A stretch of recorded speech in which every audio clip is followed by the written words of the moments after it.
Hi guys, welcome back. तो कैसी चल रही है तुम्हारी पढ़ाई?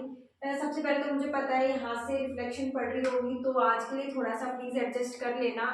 हाँ, तो बात करते हैं। हमने एक लास्ट वीडियो बनाई थी, वो बैक बेंचर्स वाली, तुमने देखी भी होगी। तो मैंने तुमसे क्वेश्चन पूछा था उसमें कि क्या तुम्हें स्पेशली तुम्हारे लिए कोई चैलेंज चाहिए, तो तुमने कहा था हाँ हमें चाहिए। तो ये जो चैलेंज है ना, सिर्फ तुम्हारे लिए मतलब कैसे बच्चों के लिए कि जिनका सिलेबस 80-90% रहता है, जिनको समझ नहीं आ रहा हम क्या करें क्या ना करें, हमारा सिलेबस होगा भी नहीं होगा हमें नहीं पता। तो आज की वीडियो शुरू करते हैं। 15 डेज का चैलेंज है। उस पहले तो इसको कंप्लीट करना, फिर मुझे बताना तुम्हारा कंप्लीट हो गया। उसके बाद नेक्स्ट चैलेंज लेके आती हूँ।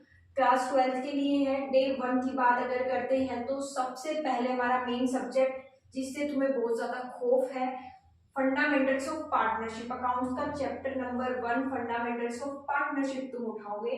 अब इसमें तुम्हें क्या करना है, सिंपल सी चीज है। मैंने तुम्हें वो जो पिछली वीडियो थी उसमें भी बताया था कि तुम अब डिटेल वीडियोस तो देख नहीं सकते, क्योंकि हमारे पास इतना कम टाइम बचा है। अक्टूबर तो मतलब एंड ही हो गया, और नवंबर दिसंबर 2 महीने ही लगा के चलो सिलेबस कंप्लीट करने के लिए। तो अगर हर चैप्टर की, हर सिलेबस मतलब हर सब्जेक्ट के हर एक चैप्टर की तुम डिटेल वीडियो देखोगे तो फिर तो नहीं हो पाएगा। तो तुम्हें करना क्या है, तुम वन शॉट देखना इसकी, वन शॉट, और साथ में अपना कॉन्सेप्ट रजिस्टर बनाना ही बनाना है। ये तो मस्ट है, अकाउंट्स में कॉन्सेप्ट रजिस्टर तुम्हें बनाना है। अगर नहीं बनाना आता तो वीडियो बना रखी, उस पर भी जाके देख लो। तो कॉन्सेप्ट रजिस्टर तुम्हें साथ में बनाना है। तुम इस दिन सिर्फ वन शॉट देखना, कॉन्सेप्ट्स को क्लियर करना, अपने साथ साथ नोट्स बनाना, बस इससे ज्यादा कुछ नहीं करना। देन चैप्टर 1 तुम्हें करना है बिजनेस स्टडीज का। साथ में बिजनेस स्टडीज का अब चैप्टर फर्स्ट यही आधा करोगे। आधा मतलब तुम ऑब्वियसली बात है वन शॉट देखोगे। वन शॉट भी तुम आधी देख लेना, जितनी हो जाएगी साथ साथ रीडिंग कर लेना। देखो साथ साथ रीड करना जरूरी होता है। या फिर तुम ऐसा भी कर सकते हो, आज तुमने पूरी वन शॉट देख ली, कल पूरा चैप्टर रीड कर लिया अपनी बुक से, तो ये भी कर सकते हो, मर्जी है। उसके बाद तुम एक छोटा सा टॉपिक इंग्लिश का ले लेना नोटिस, प्लीज ये भी कर लेना, ज्यादा नहीं है, आराम से हो जाएगा। क्योंकि वन शॉट तुम बताओ कितनी होती है, वन शॉट मतलब कितनी होगी, आधे घंटे की, 40 मिनट की। बस एक दिन में तुम 40 मिनट की वीडियो देख सकते हो ना, दो सब्जेक्ट्स की भी। तो मतलब तुम 2 घंटा नहीं पढ़ सकते एक दिन, खुद के लिए 2 घंटे नहीं निकाल सकते, आराम से निकाल सकते हो, तो इजिली हो जाएगा। उसके बाद अगर डे 2 की बात करते हैं तो डे 2 को तुम फंडामेंटल्स ऑफ पार्टनरशिप के क्वेश्चंस की प्रैक्टिस करोगे, क्योंकि तुम्हारी जो कॉन्सेप्ट रजिस्टर है वो बन चुका है, तुम्हारे सारे कॉन्सेप्ट्स क्लियर हो चुके हैं। अब तुम इसके क्वेश्चंस की प्रैक्टिस करोगे। फिर तुम क्या करोगे, जो बिजनेस स्टडीज का तुम्हारा चैप्टर फर्स्ट था, जो तुमने डे 1 पे आधा किया था, जैसे भी मतलब तुमने पूरा देख लिया हो वन शॉट, या फिर तुमने आधी वन शॉट देखी थी उसी टाइम रीडिंग कर ली, अब जो आधी वन शॉट बची है इसकी कर लेना, मर्जी तुम्हारी है कैसे करोगे इसको कंप्लीट। देन एक अनसीन पैसेज सोल्व कर लेना इंग्लिश का, ठीक है, बहुत है। डे 3 की बात करते हैं तो फिर से तुम फंडामेंटल्स ऑफ पार्टनरशिप को ही कंटिन्यू रखोगे। इसके क्वेश्चंस की और प्रैक्टिस कर लेना, जो भी तुम्हारे बच जाएगी। और तुम्हें कौन से क्वेश्चंस की प्रैक्टिस करनी है ये भी मैंने पिछली वीडियो में बताया था, कि या तो तुम जो बड़े वाले क्वेश्चंस होते हैं तुम्हारी बुक में डीके या टीएस में पूरे चैप्टर के, वो कर सकते हो। या फिर जो अगर तुम किसी टीचर से पढ़ते हो, मतलब फॉर एग्जाम्पल पराग सर की वीडियो से देख रहे हो, तो जो सर करा लेना जितने सारे क्वेश्चन वो सब कर सकते हो, मर्जी तुम्हारी है, जैसे भी करना चाहो, प्रीवियस ईयर भी कर सकते हो।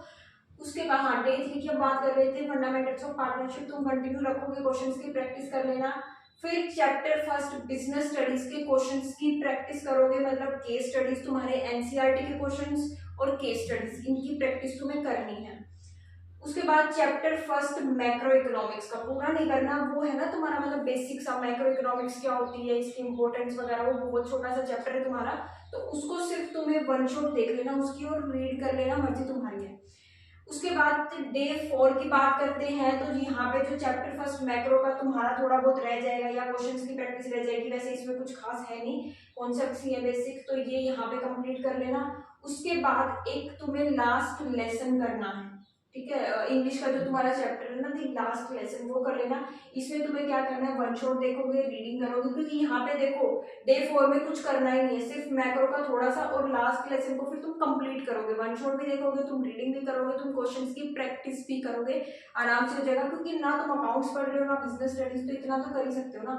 डे 5 की बात करते हैं तो तुम्हारा अकाउंट्स का एक चैप्टर अच्छे से पैक हो चुका, कंप्लीट हो चुका।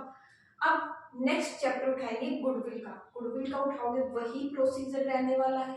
वन शॉट देखोगे, कॉन्सेप्ट रजिस्टर बनाओगे, साथ साथ बस कॉन्सेप्ट क्लियर। फिर तुम बिजनेस स्टडीज का साथ में मार्केटिंग मैनेजमेंट उठा लेना, ठीक है। बहुत लेंथी चैप्टर है तो इसको आराम से हम दिन देंगे, 4-5 दिन आराम से। तो मार्केटिंग मैनेजमेंट का वही तुम्हारा प्रोसेस है। फिर से वन शॉट भी पूरी मत देखना, थोड़ी थोड़ी देखना, और साथ साथ जितने जो भी टॉपिक्स तुम कवर करते जाओ उसकी रीडिंग लेते जाओ साथ साथ बुक से। फिर तुम लेटर करना, ठीक है। लेटर का सिर्फ फॉर्मेट देख लेना, ज्यादा करने की जरूरत नहीं है, क्योंकि तुम गुडविल भी करोगे, मार्केटिंग मैनेजमेंट भी करोगे, तो इतना टाइम नहीं बचेगा। तो लेटर कर लेना, ओनली फॉर्मेट, सिर्फ फॉर्मेट देख लो। देन डे 6 की बात करते हैं, तो गुडविल के तुम क्वेश्चंस करोगे। गुडविल देखो बहुत छोटा सा चैप्टर है, तो यहाँ तुम्हारे कॉन्सेप्ट्स हो जाएंगे। तो कुछ मेथड्स ही तो है, यहाँ पे हर मेथड के क्वेश्चन की प्रैक्टिस कर लेना बस। और मार्केटिंग मैनेजमेंट फिर यहाँ का कंटिन्यू रहेगा तुम्हारा मार्केटिंग मैनेजमेंट, क्योंकि बहुत बड़ा चैप्टर है। तुम एक दिन में 2 दिन में इसको कंप्लीट नहीं कर पाओगे, कम से कम 4-5 दिन तो तुम्हें लगाने पड़ेंगे। तो यहाँ पे मार्केटिंग मैनेजमेंट का अपना कंटिन्यू रखना, जो भी तुम्हारा हो जाएगा।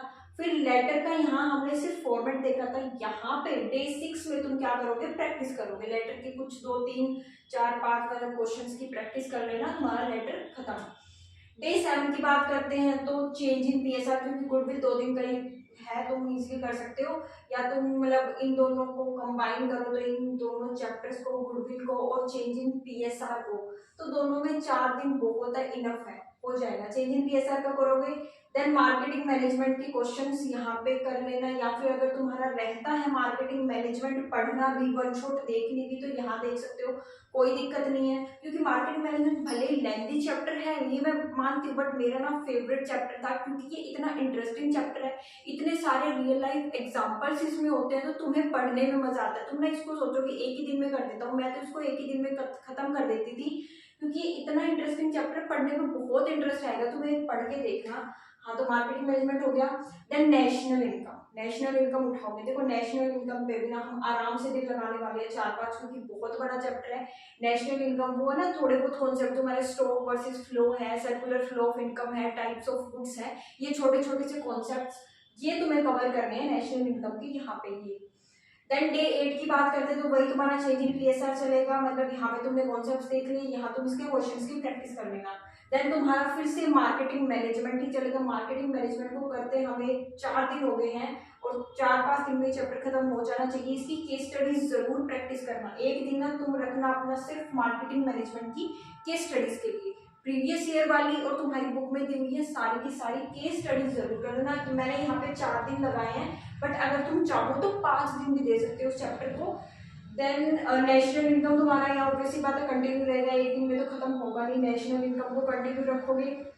डे 9 की बात करें, फिर से नेशनल इनकम को कंटिन्यू रखना है। कितना कर रहे हो, कैसे कर रहे हो, तुम पे डिपेंड करता है, तो तुम्हारा जो भी रह रहा है तुम करोगे। बस यही है कि वन शॉट देखी तुमने, वन शॉट के साथ साथ तुम्हें कॉन्सेप्ट मतलब बुक से रीडिंग करनी है, अपने नोट्स बनाते रहना। उसके बाद तुम्हें क्या करना है, क्वेश्चंस की प्रैक्टिस करनी है। और नेशनल इनकम में तो न्यूमेरिकल्स भी है, तो इस मतलब चैप्टर को 4-5 दिन तो लगाने पड़ेंगे, क्योंकि ये चैप्टर जो है 8 दिन में, तो अगर तुम पराग सर की वीडियोस देखते हो ना डिटेल वाली, तो 8 दिन में तो उन्होंने कंप्लीट करवा रखा है। तो तुम 4-5 दिन में लगाओ, आधे भी लगाओगे तो हो जाएगा। हाँ, तो हम डे 9 पे थे ना आई थिंक। हाँ, तो नेशनल इनकम तुम्हारा कंटिन्यू रहेगा। देन थर्ड लेवल तुम करोगे, थर्ड लेवल की वीडियो देखनी है और रीडिंग करनी है, बस इससे ज्यादा मत करना। वीडियो मतलब वन शॉट देखोगे, उसकी रीडिंग कर लोगे साथ साथ। देन डे 10 की बात करें, तो वही सेम है, नेशनल इनकम तुम्हारा कंटिन्यू रहेगा। देन थर्ड लेवल की तुमने वीडियो देख ली, रीडिंग कर ली, तुम क्वेश्चंस की प्रैक्टिस कर लेना इसकी थर्ड लेवल की। और क्वेश्चंस कौन से करोगे, एनसीईआरटी वाले क्वेश्चंस करोगे, प्रीवियस ईयर करोगे, या फिर एक और सोर्स है तुम्हारा सीबीएसई के क्वेश्चन बैंक वाली। बट सबसे पहले तुम्हारी चॉइस क्या रहनी चाहिए, एनसीईआरटी के जितने भी क्वेश्चन है ना, वो सारे तुम्हें करने हैं। ये हो गया। फिर प्लानिंग चैप्टर को कर लेना, प्लानिंग को थोड़ा बहुत कर लेना, मतलब वही है, वन शॉट को थोड़ी सी देखना। वन शॉट तुम्हारी मान लो 30 मिनट की है, तुमने 10 मिनट की देखी, जो भी टॉपिक्स उसमें कवर हो रहे हैं साथ साथ रीड कर लिया, बस। मतलब तुम एक बात बताओ, 10 मिनट की वीडियो देख रहे हो, 20 मिनट रीड कर रहे हो, क्या बिजनेस स्टडीज को एक दिन में आधा घंटा भी नहीं दे सकते? दे सकते हो ना, तो कर लेना। देन डे 10 की बात करते हैं, तो तुम अच्छा अकाउंट्स पढ़े हुए 2 दिन हो गए हैं, तो हम अभी एडमिशन को शुरू करेंगे। एडमिशन कर लेना, सारा नहीं मतलब थोड़ा बहुत, जैसे यहाँ पे बताया था कि वन शॉट देखोगे, कॉन्सेप्ट रजिस्टर बनाओगे, सेम प्रोसेस रहने वाला है। देन प्लानिंग चैप्टर तुम्हारा जो भी बच जाएगा वो करना। एक पोएम कर लेना कीपिंग क्वाइट, बहुत छोटी सी है इंग्लिश की, हो जाएगी आराम से, कीपिंग क्वाइट कर लेना। देन डे 12 की बात करते हैं तो एडमिशन को ही कंटिन्यू रखोगे तुम, क्योंकि एक दिन में तो पूरा होगा नहीं एडमिशन के। यहाँ पे मान लो कॉन्सेप्ट्स हो गए तो क्वेश्चंस की प्रैक्टिस कर लेना। फिर तुम्हारा प्लानिंग चैप्टर 3 दिन, वैसे मैंने शायद ज्यादा दे दिए प्लानिंग चैप्टर को 3 दिन, पर ठीक अपने हिसाब से थोड़ा बहुत एडजस्ट भी तो करोगे ना। क्या पता तुम्हारा मार्केटिंग मैनेजमेंट 5 दिन में कंप्लीट हो, तो प्लानिंग को तुम 2 दिन में कर लेना, मर्जी है, ठीक है। और क्वेश्चंस और केस स्टडीज मेन फोकस यहीं पे रहना चाहिए। उसके बाद मनी एंड बैंकिंग शुरू कर देना इकोनॉमिक्स का। ओके, मनी एंड बैंकिंग मतलब ऐसे तो 2 चैप्टर है ना, एक मनी वाला एक बैंकिंग, तो इसको कंबाइन कर लो, एक यूनिट बन जाएगी तुम्हारी मनी एंड बैंकिंग वाली। उसके बाद डे 13 की बात करते हैं तो एडमिशन ही कंटिन्यू रखोगे, अपने क्वेश्चंस की प्रैक्टिस करना जितना ज्यादा हो सके। उसके बाद तुम मनी बैंकिंग को कंटिन्यू रखोगे, वही है सेम सिनेरियो तुम्हारा, और एक अनसीन पैसेज इंग्लिश का सोल्व कर लेना डे 13 को। देन डे 14 की बात करते हैं तो एडमिशन को देखो 3 दिन दे दिए, काफी है, एडमिशन हो जाएगा। और रिटायरमेंट शुरू कर लेना अपना। रिटायरमेंट की बात कर रही हूँ मैं, सिर्फ डेथ की बात नहीं कर रही, सिर्फ रिटायरमेंट। तो रिटायरमेंट को शुरू कर लोगे, देन मनी बैंकिंग तुम्हारा कंटिन्यू रहेगा। फिर हाँ, एक बिजनेस स्टडीज का कंज्यूमर प्रोटेक्शन जो है, छोटा सा चैप्टर है, बहुत छोटा है और बहुत इजी भी है, इंटरेस्टिंग भी है, तो इसको कर लेना आधा। देन डे 15 की बात करते हैं तो रिटायरमेंट यहीं कर लोगे। देखो अब अगर एडमिशन हो गया तो रिटायरमेंट भी तुम्हारा आराम से हो जाएगा, कुछ नहीं है, तो रिटायरमेंट इजीली 2 दिन में हो सकता है। देन कंज्यूमर प्रोटेक्शन भी 2 दिन का ही चैप्टर है, इसमें ज्यादा कुछ नहीं है, तो तुम आराम से यहाँ कर लोगे। देन तुम्हारा मनी बैंकिंग जो भी बच जाएगा वो खत्म करोगे, क्योंकि मनी बैंकिंग को आई थिंक 4 दिन हो गए, तो आराम से 4 दिन का चैप्टर है, तो इजीली कर लोगे। तो ये था तुम्हारा 15 डेज का चैलेंज। सबसे मेन चीज है ये कंसिस्टेंसी। अगर तुम्हारी कंसिस्टेंसी है ना, अगर तुम कंसिस्टेंट हो तो आराम से तुम्हारा सिलेबस कंप्लीट हो सकता है। बट ऐसा है कि तुमने 2 दिन कर लिया, 2 दिन का टास्क तुम्हारा कंप्लीट हो गया, तीसरे दिन तुम कर ही नहीं रहे, तुमने टाइम वेस्ट कर दिया, फिर तुम्हें लग रहा है कि ये चैलेंज तो हमसे होगा ही नहीं, हमारा नहीं होगा सिलेबस, फिर तो नहीं ही होगा, ठीक है। तो कंसिस्टेंट होना तो जरूरी है, और इसको अपने हिसाब से थोड़ा बहुत एडजस्ट कर सकते हो। तो कोई भी डाउट हो कमेंट सेक्शन में बता देना, और नेक्स्ट वीडियो किस टॉपिक पे चाहिए ये भी बता देना, और ये चैलेंज कौन कौन करेगा ये भी मुझे कमेंट सेक्शन में जरूर लिख के बताना।